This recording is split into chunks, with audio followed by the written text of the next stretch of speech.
Loyalam E-PAO tabiriba khudimappu Hidrom Susmitana numidangi pau pizari. Transgender activist Malem Thongam Ngasi police na Fajinkhre. Kuki Joy MLA Taragi Mathanta numit Tara Manganigi Manungda Lengak na action Lokhatrabadi Masa Mathanta Sijagani haina Fongdokiba transgender activist Malem Thongam Ngasi Nongalamdai Pung Marirom Tarakpada Masagi Mayumdagi Porompat police na Fajinkhre.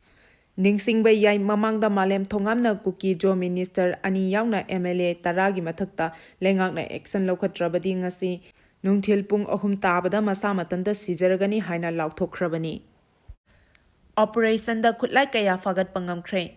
Security Force na lepa laitana chatharapa operation gi saruk ama oina Kakching district ki manung channa wawagai nate khong da chathakiba operation da khuchu kulai kaya fagat pangamle hari police ki pawgi matung ina chathakiba operation aduda phagat kiba khulai sing adudi magazine ka konaba carbine ahum airgun rifle ama single barrel ani 9mm pistol ama detonator yaudaba contractor NH grenade taramari 51mm gi mortar ama 2 MK3 grenade Marie, smoke cell taruk, anti-riot rubber bullet ani, Stinger cartridge ama tube launching, army ring ani, 12 bore live cartridge ama 7.62 mm AKG live round kun, 9 mm gi live round taruk, 5.56 mm live round taruk, explosive cartridge kun mga 7.62 mm fire case taranipan, fire explosive cartridge tara biofing set ama charger ama helmet ama BP cover ani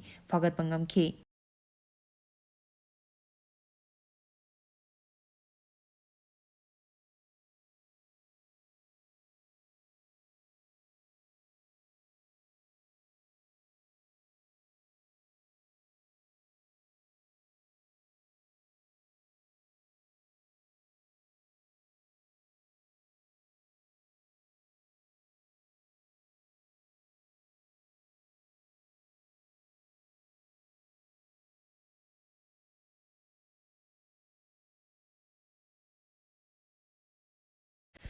RTI Act na lebak asigi democracy gi machat asi hena masak fazahale haina usam divana fongdorakli. Right to information RTI Act na lebak asigi democracy gi machat asi hena masak fazahale haina wawagai asigi MLA usam divana fongdokre. Wafamache Manipur Information Commission na singduna pangtokpa Right to Information Week celebration lisingani kunmari hotopagi thoramda mahak na fongdokibani. Ngasi Nityapa Chuthekta Laiba Directorate of Information and Public Relations DIPR gi auditorium da pangthokiba thoram aduda MLA Usam Divena Makhataraduna hai miyamna khangningliba E-PAO khudingmak marik chumna fanghaliba Right to Information Act asi lebak asigi yamna singthaningai oiba act ni RTI Act asina India da chatnariba democracy gi machat asi malem da masak takli democracy gi masak hena fazahanaba Act asi ing kumjalising ani mangada parliament ta pass toduna chatnaba hokibani India gi citizen na khangningliba E-PAO sing khanghanaba gi right piriba Act asi yamna magul leba amani right asina India gi citizen sing da piriba khudongchaba asi miyamna kanglon chumna sizinaba mathau tai Right asina lenga ki office singi thabak thoram sing ningthina khangba yaba ama oibana aikoina right asi ningthina sizina ba changi lanaiga kanaba amadi kanagumba amada laman khumnabagi wakhalonda mangthaduna right asigi khudong chabana chingba asi lepsi Masina miyamgi yaifanaba paikhatleba thabak thoram singda khurau thangba amadi matam manghanbagi fibam thokhandaba lette Laibak amada leiriba miyamna khangningba E-PAO fangnaba hotnabada hena mangzil thaba amadi corruption leitaba laibak ama oinaba hotnabada ek ase mateng pangnaba hotnagadabani haina mahakna mahakhadana haiki Ngasigi thoram aduda wabagai SCG MLA Usam Devan Manipur Information Commission gi State Chief Information Commissioner K Radhesham amadi Manipur gi hanagi State Chief Information Commissioner TH Ibobina mathangsitna Chief Guest of Honor sing oina saruk yakhi Paugi marak thatna loyalam E-PAO tabiriba khudimakna channel asibu nungsibiduna like amadi subscribe tawbiduna subscriber masing hengat hanbada adom sumateng pangbiyu Laingakna Maitei Furup asibu kayam kuina namthaduna thamkige haribano haina W Ananna Fongdorakli. Mitei Maitai Singbu Lebak Sigi Scheduled Tribe List Chalhanabagidamak Center da Recommendation Ama Thabiyo Haizariba Asida Stat Lengakna Hauzik Forward Thadana Thamliba Asi Furup Asibu Kayam Kuina Asumna Namthaduna Thamkige Haribano Haina Coordinating Body of Scheduled Tribe Demand Committee Gi Waikom Anand Mitei na Phongdokre Ngasi Nungthil Manipur Press Club ki Thangjing Hall da Pangthokiba Paumi Singa Unaba Amada Mahakna Makhatana Hai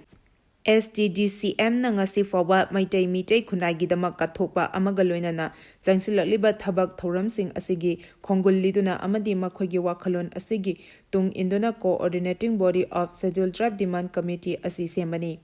Body Asina Tawgadaba Thabak Thouramdi Committee Asina Taliba Pandam Asi Phangnaba Changsilakpa Khongthang Amadi Paikhalakpa Thabaksing Asi Mai Pakna Angamba Thakta Mateng Pangmani Haiki Mahakna Hai Maitai Mitei Singna ST list Chanabagi Pantang the Lakliba Tang Tarukta Palace Compound Laiba TH Iboyama Sumang Lila Sanglen the Pangthoka the Riba Public Convention Asida Lekai Gi Club Organization Maira Paibi Amadi Lamdam Sida Ladiba Tongan Tonganba CSO Singna Puna Saruk Yaminaraga Apunbagi Oiba Warep Amalominasi Coordinating Body of Scheduled Tribe Demand Committee gi District Amadi Tongan ba Branch Unit Singi Member Singnasu Saruk Yagadawribat Hairiba Public Convention Asida Isa gi Pukningi Apamba Sing Fongdoktona Apunbagi Warep Amal Lauminanaba Ekoi Puna Hotnaminasi Maitai Mitei Singna ST gi list chanbagi matang sida hokiba chahi tararom asida lengakna recommendation thadana leirakliba si furup asibun namthanaba hotnabani hairoidabagi maram leite Kayam Koina Asumna Furup Asi Namthaduna Thambi Dauribano Recommendation Tharaga ST gi list Chalagani Haibagi Wafam Sulaite Subnagi Thafam Thoklaba Adu Khaktang Thabiyo Haizabani Masigi Ona Tainabada Lengak na Miyanggi Apamba Asi Kayam Koina Nathairaga Thamkidoino Hainasu Mahakna Makhatana Hanglakli Maipuna Arambai Tengol Unit Tarahumdagi Thomi Singda Acha Athak Sing Mateng Pangkhre Maitai Ekhoi Punsinsi Maipungi Thomi Singna Ngasi Ima Lebakpu Ngakpada Achoba Thodang Yariba Porompat Khetri Lekai da Leiba Arambai Tengol Unit Tarahumdagi Sanglen da Chatuna Makhoibu Pukning Saugatpa Oina Chana Thaknaba Potlamsing Adu Mateng Pangkhibani Hairi Tengbang Khongchat Aduda Maipugi Senior Advisor KK Wahengbam Anina Luchingki Khongchat Aduda Maipungi Admin Bobo Kundrakpam Yauna Vision Nongthongbam Suresh Khangembam Amit Angom Malem Ngamba Oinam Kenny Wahengbam Sangita Khoirom Zaimati Irom Amadi Rosie Brahmachari na Chingba member kaya su saruk yaki Kaisam Malem Ngambana Commander Oiriba Unit Aduda Mapung Aina Rajendra Pangambam Amadi KK Wahengbam Anina Makhoibu Pukning Thogaladuna Arambai Tengol na Lauriba Ima Laiba Pungakchaba Nuksijabagi Thodang Kayabu Singthaki Amadi Makhoibu Pukning Thona Hantadanaba Wafam Kaya Zu Phongdoki Mafam Duda Arambai gi Ichil Inau Singna Chari Thakliba Amadi Makhoigi Tumpham Chafam Urubada Nungaitaba Khongchat Loisingda Fauki Lengakpa Singna Yingsinbidrabasu Senjau Paiba Kayanasu Athoba Sing Asigi Mateng Pahaningbagi Apambasu Phongdoklamki Ningsing Bayabadi Lan Horoppa Matamdagi Wakhal Manaba Naha Kharana Punsinduna Semkiba WhatsApp group Maipun Ngasi Fawada Loising Loya Khudingda Manipur Imagi Saktam Ngaknaba Lan Mayung Nariba Athoba Kayada Thongna Hapchaduna Amadi Tengbang Pizaduna Lakpani Makhatana Angamba Mateng Pangkigani Maipunsu Khak Ninghanba Chokthaba Nairoi Hainasu Khongchat Loising na Phongdoklamki Hairi Manipuri Lol Gidi Proposal Tharamdre Union Cabinet na Nauna Lol Kharada Classical Status Pinaba Warol Lobada Manipur gi Lol Yaukidaba Adu Manipur Government na Matam Chana Union Culture Ministry da Proposal Thadabadigi Oiramle Hairi Prime Minister Narendra Modi na chair loduna phamkiba Union Cabinet ki mifam amana Assamese, Marathi, Pali, Prakrit amadi Bengali da Classical Language Status pibada ayaba pikibani Press na fongba paugi matung ina Classical Language Status pinaba thagalakpa proposal sing Sahitya Academy gi makhada leiba Linguistic Experts Committee na haukiba July 15 da yingsilaba matungda Assamese, Marathi, Pali, Prakrit amasu Bengali da Classical Language Status pinaba warep laukibani Matung tarakpada Union Cabinet na ayaba pikibani July 15 gi mamangda Manipur Government na Culture Ministry da proposal thaduna Manipuri lol da Classical Language Status pinaba taksinba amata lekhidre Press fangba thajaba yaba paugi matung inna Manipur government ki maikadagi hauzik fawbada Culture Ministry da proposal thaba amata leite su hairi. Paugi marak thatna loyalam E-PAO tabiriba khudimagna channel asibu nungsibiduna like amadi subscribe tawbiduna subscriber masing hengat hanbada adom su mateng pangbiyu. Jiribamdagi Imphal tholakiba malpuba gari singdagi masak khangdaba singna somunkhre.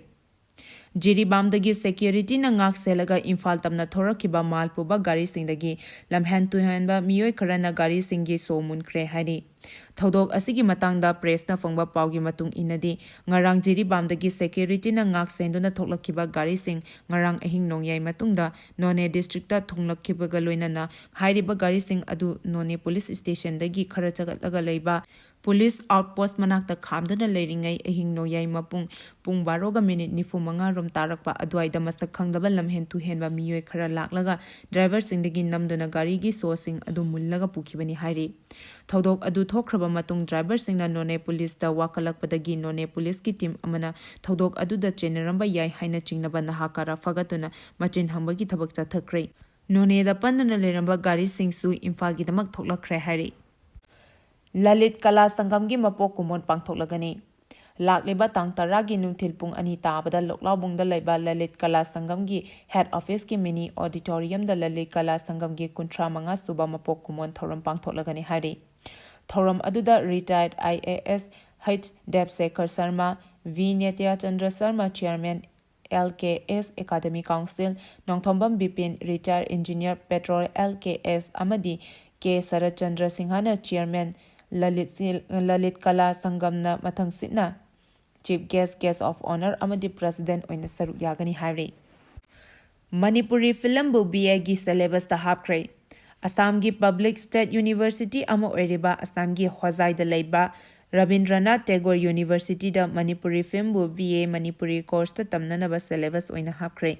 Chatliba chahi lising ani kunmari kunmanga asidagi hogadariba BA gi 5th semester da unit ahum thokna tapi tambigani. Hairiba unit ahum sing adudi status of Manipuri film, Manipuri documentary and short film, matamgi Manipur amasung sanavini.